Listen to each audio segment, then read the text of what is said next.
नमस्ते। इस वीडियो में मैं आपको बताने वाला हूँ आईफोन मिररिंग से कनेक्ट क्यों नहीं कर पा रहे हैं।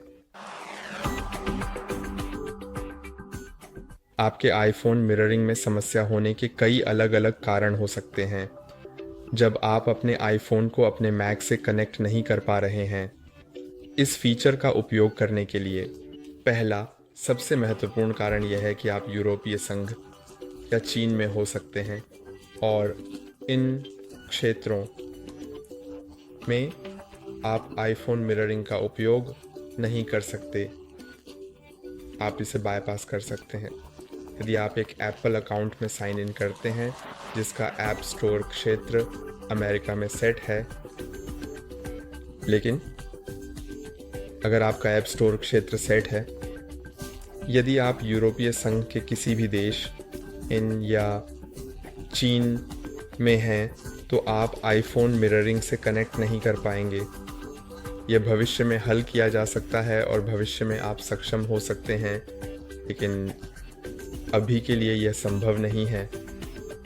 तो अगर आप यूरोपीय संघ में नहीं हैं या आप सही एप्पल अकाउंट में साइन इन हैं जो आईफोन मिररिंग के साथ संगत है और फिर भी आप कनेक्ट नहीं कर पा रहे हैं, तो सुनिश्चित करें कि आप अपने मैक और अपने आईफोन पर एक ही वाईफाई नेटवर्क से जुड़े हुए हैं और वाईफाई सक्षम है। तो वास्तव में मेरे मैक पर मैं इस वाईफाई नेटवर्क से जुड़ा हुआ हूँ और सचमुच मेरे आईफोन पर मैं उसी नेटवर्क से जुड़ा हुआ हूँ, तो फिर सब ठीक होना चाहिए।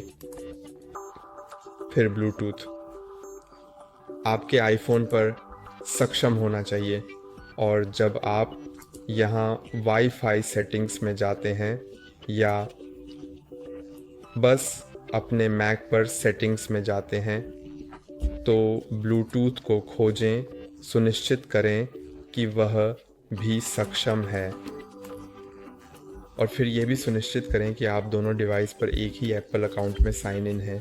तो मैं इस एप्पल अकाउंट में साइन इन हूँ और मेरे मैक पर मैं साइन इन हूँ।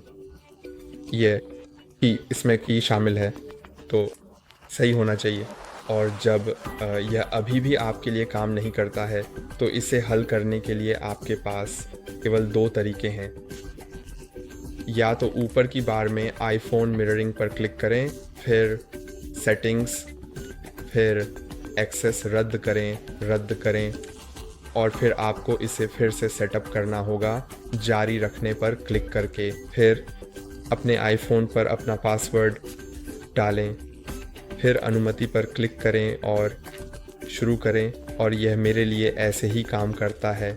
लेकिन अगर इससे मदद नहीं मिली तो आप अपने मैक पर सेटिंग्स में जा सकते हैं, फिर डेस्कटॉप और डॉक पर, और अब आप इन सेटिंग्स के माध्यम से स्क्रॉल कर सकते हैं, क्योंकि अगर आपके पास एक ही एप्पल अकाउंट में कई आईफोन साइन इन हैं, तो एक विकल्प होगा जहां आप आईफोन मिररिंग के लिए एक आईफोन चुन सकेंगे। और अगर यह अभी भी काम नहीं करता है, तो आपको अपने आईफोन और अपने मैक दोनों को रीस्टार्ट करना होगा। अपने आईफोन को रीस्टार्ट करने के लिए बस पावर और वॉल्यूम डाउन बटन को दबाकर रखें, फिर उस स्लाइडर को खिसकाएं जो कहता है पावर ऑफ करने के लिए खिसकाएं, फिर एक पल रुकें और फिर अपने पावर बटन को दबाकर रखें ताकि इसे चालू किया जा सके। और अपने मैक को रीस्टार्ट करने के लिए एप्पल लोगो पे क्लिक करें, फिर रीस्टार्ट पे क्लिक करें और आप इसे रीस्टार्ट कर पाएंगे। आज के लिए बस इतना ही। लाइक करना और सब्सक्राइब करना ना भूलें। फिर मिलेंगे।